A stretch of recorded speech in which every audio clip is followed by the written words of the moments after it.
Hey everyone, I have an exciting show for you today. If you watched my new goals, just last Sunday, I put out some goals. And one new wrinkle, one new change is because of your support and the fact that we are now over 13,000 subscribers. I want to use the weight and the message and just the sheer goodness of one rental at a time to get all of you some discounts. I've had lots of people reach out. I now have 3 companies that are willing to give discounts, and this is the big one. This is the big number. This is $1,000. So let's welcome Emil to the show, and we'll talk about what company and how do you get it. How you doing, buddy? Good. Thanks for having me on. Excited for our conversation today. Yeah, well, why don't you tell them which company you represent and a little bit about yourself at that company, and then we'll talk about how they get this $1,000. Absolutely. So unless the shirt probably already gave it away, It's but actually it's blocked by the mic, so you're good. It looks like off stock. Oh, there there we it is. go. There we go. Roofstock. So yeah, for people who haven't heard of Roofstock, we are a marketplace where investors come to buy and sell single family rental properties across the country. So that's the quick and dirty of Roofstock. And Yeah, like you mentioned, I'll give you my feedback, right? So we first met when I drove up to Oakland before all this stuff was going on, right? yep. I don't remember if it was you or one of your direct reports read my book. It's like, hey, we got to get this guy in. Again, I'm in Mountain View, you're in Oakland. It's I don't know, it was a 45-minute drive. So relatively close, Bay Area speaking. And we just had some conversations, and I didn't know anything about Roofstock, right? Other than what I looked at online. But really what I dug into during that conversation is you guys not only look for cities, but it's actually you look for, I don't know what you want to call it, the suppliers of inventory. That conversation was really interesting to me because it's the boots on the ground, right? I'm not huge on out of state investing because I've seen so many people do it wrong. And I was really pushing you and Roofstock for like, how does somebody get in this? Right? Does any Tom, Dick, and Harry get in? You're like, no. We tell most people no. So you want to talk about that a little bit? Can you talk about your vetting process? Because I think that's important to realize. It takes a lot to get a part of that. Is that cool, or is that a non-starter? No, that's a good clarification point. So it's actually one of the big reasons that people trust Roofstock is we have this lengthy certification process. And I think the stat right now is about 20% of properties that people submit to us actually make it onto the marketplace. And so the way that works is we're asking the seller for, full ledgers, full documentation. We're running title on the property. We're doing an inspection report before it gets listed on the site. So if there's any like major structural issues, like a foundation issue, big water leaks that we think could be problematic for an investor, Mhm. we don't currently list those on the site today. So if it's certified, this is like, something that we put our stamp of approval on. It gets that 30-day money back guarantee. It comes with our lease up guarantee as well. So we have all these different Yeah. guarantees to help investors invest remotely and feel secure about it. Yeah. So, it's like a lengthy certification process to make sure we're not just putting anything on the site. Yeah. Well, that is the only reason. I've done subsequent interviews from you. That's the only reason we're having this conversation today was that process. I value my reputation too much. Again, I'm on record saying out of state's easy to do wrong. Mm-hmm. But if you're going to qualify the suppliers and do this, all the checks and balances and really refuse 80% of the inventory, I can feel, I can feel good about that. And then in addition, as you know, as one of my students, the big thing for me is to learn markets. But that's tough for some people, right? They read Forbes and they see the top 15 markets. They do this, they do that. But what do? Right? They go to realtor.com, which is all I had. So I get it, but it's hard for some people. I think what Roofstock allows you, if somebody watching me chooses a market that Roofstock's in, and you're not in every market, so that's a caveat. It Right. allows them to learn a little bit faster. It allows them, and maybe they don't even buy on Roofstock. If they get the account, it's just another way to run numbers, right? When I look at your site, it's like, oh, okay, well, these are houses that are ready to go. So in my speak, they all are category A, right? No make ready cost. Right? It's just another way to help. And oh, by the way, it's a way you can get certainly average, if not some good deals if you go after it. I know one student reached out to me the other day talking about Roofstock they got a good deal on. So I know it's Nice. possible, but you got to do the work. This is not a shortcut, folks. Roofstock is doing the quality work up front for me to represent them, but you, my students, my followers, you still have to do the work. I still say you have to learn your market, only do good and great deals. Is all that fair, Emil? Yeah, no, I totally agree with you. Just because we're putting it on the site doesn't mean every single thing is the right deal for you. You should still do the vetting like you normally do, run the numbers, all the underwriting. We do provide some underwriting on the site, so we'll try to go out and get quotes for insurance and kind of help people running those numbers. And the those properties that do come with inspection reports, you'll see an estimate for like this property needs $1,000 in these various repairs. Some of them are make ready, some of them aren't. Like if there's a tenant in place and some siding needs repaired, probably don't need to get that repaired right away, but we try to just make the whole process transparent as possible. That's awesome. Well, you know what? I don't think we've actually talked about the biggest number yet. So Roofstock is offering up the largest, I don't know what you want to call it. I don't want to call it, is it a discount or a give back or whatever, right? If you're a one rental at a time follower, if you use the link that's in my description, they're gonna get some significant coins. So why don't you tell them what it is instead of me stealing the thunder? Yeah. So anyone who follows your link and signs up for Roofstock, if they buy or sell a property on our marketplace, they'll get $1,000. So it's just $1,000 prepaid. I think it's MasterCard or Visa gift card in the mail, or I forget if it's email or the mail, but if you buy or sell, you basically get $1,000. And again, $1,000 on a lot of these transactions is, a lot of them I've seen to be about 1%. Yeah. It's significant. If you count it towards your closing costs or whatever, it's a nice little credit towards that purchase. Yeah. So again, I thank you for that. $1,000 is very generous. Thanks for the link. I will put it in the description. So that's cool. But the thing that we're going to do every Friday at 9:30 is we're going to talk about a market. So you've collected some stats on a market. What market you bring up, and let's talk about it.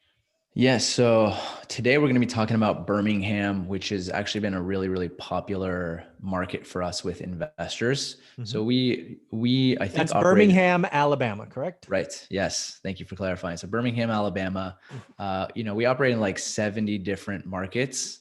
Usually you'll see properties in like 40 to 50 at any given time. We're expanding that footprint, but Birmingham has actually been a really popular investor hotspot, I guess you can call it, last couple of years. Yeah. So folks, actually, I've interviewed a gentleman named Tim Knox that starts with a K, Knox. I've interviewed Alicia. I can't pronounce her last name. Lots of people I've interviewed on this channel. You can look up from Birmingham. I've actually said on a recording, forgive me, I don't know which one, if there was a gun to my head and I couldn't invest in Fresno, where would I go? And I'm like, don't know, don't pick that way. But if you put a gun to my head or worse yet, a gun to Olivia's head, I'd probably pick Birmingham, just from what I've seen. And again, I'm just going from what Tim shared with me, because Tim Knox, again, a broker there, is shared. Birmingham has these little pockets. It's got a lot of PhDs, a lot of rocket scientists. It's really attracting tech talent and talent with, advanced degrees. So it really does have a shot at pretty good leaps and bounds. But for me, we're landlords. We want rentals, and you do have all the different categories. You have the older homes and newer stuff. So I think Birmingham's, certainly a market worth looking at for sure. Yep, absolutely. It's also, it's one of those markets where the cost of entry isn't super high. I think property taxes are pretty low. Mm-hmm. A lot of properties will meet that 1% rule that a lot of investors are looking for. So I think that's kind of why you see a lot of people just moving into Birmingham. Yeah. So what are some numbers you got for us? Yeah, so just real quickly before we get into this, this isn't investment advice. I'm just pulling all the stats that we can find around either our website or available from third-party sources, and just letting your audience know about those. So yeah, because I haven't done it. So I'm glad somebody did it. So tell us about Birmingham. What are some of the stats? Yeah. So like I was mentioning earlier, more than 17% of the homes sold in Birmingham are being bought by real estate investors. And that's according to Housing Wire. Almost 1 in 5. That's pretty amazing. Okay. Yes. So Birmingham has become the second most popular market for investors, which is beating now you've teased me. What's first? I don't know the number one. I have all the stats. Okay, that's fine. I'll look it up. Pull number one. Yeah, it'd be interesting, but it's beating places like Tampa, Las Vegas, Phoenix. I know you've talked about those on the channel. Yeah. It's ahead of all those. So pretty fascinating. If I had to guess, again, pure ass guess, it'd be Nashville. Yeah, Nashville's been a hot spot as well. Sorry, I digress. So second, again, 17% being bought by investors. California investors, for your down payment, you probably could buy 2 cash, so lots of examples in Birmingham. So pretty cool. All right. What else? So Birmingham Hoover, which is the MSA or I always get it wrong. Metropolitan Statistical Area. So that's like, a lot of times you'll see city populations, but the MSA incorporates, the like county and just basically that like largely populated area. They'll just count it as an MSA. Sure. So it's number 50 on the list of most populated MSAs. And it's number 13 amongst the largest southeastern U.S. metro areas. Interesting. And okay. So the MSA population there is around 1.1 million. That's important. Off of Wikipedia. Yeah, that's important because people have heard my story. They always ask, why'd you choose Fresno? And my first answer is it was big, right? It was 500,000 back in, 03 or 02. So it's a million's, a good number. For me, what does that mean? It means you're not dependent on a single employer, right? You got a diverse economy, if you will. So that's pretty cool. All right. Right. Yeah. That's been one for me as well. When I'm investing in different areas, I like to see at least 1 million in the MSA. Okay. Population growth. So since 2010, a lot of investors like to look at is the population growing, shrinking, nothing huge, but 2.8% growth. So it is a growing MSA, which is good to see. The median household income, according to John Burns, is $57,500. And cool. Zillow is saying the median, I pulled this last night and it's as of October 2020, these things change a bunch, but the median single family home price is $96,721. Sub 100K. Sub 100K. So that's the median. And what's amazing, and I'm sure a lot of people are seeing this around the country, I've seen this with my own properties, 11% price appreciation in the last 12 months, according to Zillow. Yeah. It's funny. I just interviewed somebody from John Burns yesterday and, 15% nationally speaking this year. They're calling for 8% nationally next year. So that was an interesting interview yesterday. But yeah, sorry, I digress. Yeah, no, it's this is complete tangent, but it's funny. I'm in the process of like, I'm looking at my portfolio and a lot of these properties I bought a couple of years ago, they've appreciated nicely and interest rates are so low. And I have this like dilemma where I'm like, should I wait? Should I go refi, cash out now? I'm kind of the like, don't wait. Like if you don't know what tomorrow's going to have, but anyway, yeah, it's pretty amazing. I forget you have 6, right? Do you remember that previous conversation? Yeah. 6 units. Yeah. I would, especially the homes. Assuming again, right, it's in my book, assuming you don't create an alligator. So right? Yeah, what's amazing is I have this property in Indianapolis. I didn't even buy it well. I bought it at like retail. Second property I ever bought, still learning. Yeah. Just sheer luck. It's appreciated probably 30, 40K and rates have dropped so much that I can basically pull out my entire down payment. And then the rate my payment's not even going to change because the rates have dropped so much. Well, then the answer there, right? The answer is go get that money. Yeah, exactly. just stop. I mean, hang up now, go fill out the app. Let's go. Yeah. So I'm in the process. It's like the long burr without having to do anything, which is just me being super, super lucky. Nothing outside of it. It happens. It happens. It does. Same thing happened to us. I bought a house for 107 that 4 years later was sold for 265. So, hey, at least you got to be in the game to get that, right? If you didn't buy the house, you wouldn't get it. You got to be in the game. That's the big thing is you can't take advantage of these lucky opportunities if you're not in the game, right? Exactly. So, okay. We left off at median single family home price. Yep. Median single family rent, according to CoreLogic, is $1,032. So, there you go. 1%. Yeah. So passing that 1% rule that a lot of investors are looking for, which is why I think a lot of investors find it an attractive rental market. Year over year rent growth has been 6.5%. Oh, wow. I think this was probably a little bit before all the coronavirus stuff. So probably those stats haven't really been collected since post pandemic. Yeah. But that's where it was probably earlier this year. Okay. Yeah. Single family gross yield averaging around 11%. Oh, wow. And home occupancy rate, according to John Burns again, 92%. That's pretty amazing. So let me just kind of tie some other conversations I had. So just yesterday, I spoke with Jonathan Twomley, who's a big apartment syndicator. in that conversation. It's already recorded. You guys can go back and listen to it. The net of it is the Southeast is winning, right? He highlighted Atlanta as the number one market. Obviously, Birmingham's not Atlanta, but it's that area. I would tell you that population, I think it was 2 point something from 2010. I would bet you it's skewing higher of late. Again, that movement is real. Birmingham's economy is growing, breaking ground. I get all these posts because, again, Tim Knox, a broker there, is a friend of mine. I'm on his Facebook feed and she's always posting, so-and-so is coming to town. So-and-so is coming to town. So again, Birmingham has a lot of stuff going for it, but it's still, folks, you got to do your work. You got to learn your market.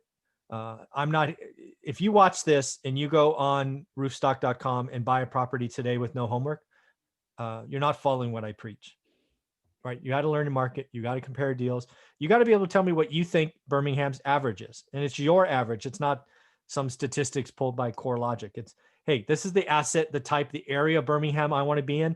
Its average is 9%. Maybe it's a higher end area, so the price is higher, right? Instead of 97, it's 127. I'm just making stuff up, but you get the idea. You got to find what's right for you. You've got to do your homework. Roofstock is just another platform for you to look at inventory, to look at some reports, to get a head start, right? They're giving you estimates and things of that nature, but you have to do your work. I was a little nervous about bringing Roofstock on because I'm afraid people will watch this. They will go to Birmingham. They will buy something. That is not what I'm telling you to do. I'm providing you a platform to help accelerate doing your homework. And oh, by the way, if you buy something, you get $1,000. I thought that was worth having this conversation. So any more stats about Birmingham you have for us? Yeah, so now I have a little bit more of the qualitative, we'll call them. Okay. So we can run through like employment, rental market, quality of life, things like that. Cool. So some employment stats. The largest employers in the Birmingham metropolitan area include the U.S. government, the University of Alabama at Birmingham, Alabama Power Company, Compass Bank, Regions Bank, and American Cast Iron Pipe Co. The one Fortune 500 company that I could find in Birmingham is called Regions Financial Corporate. So they do have a Fortune 500. So those are some of the employment stats I was able to pull.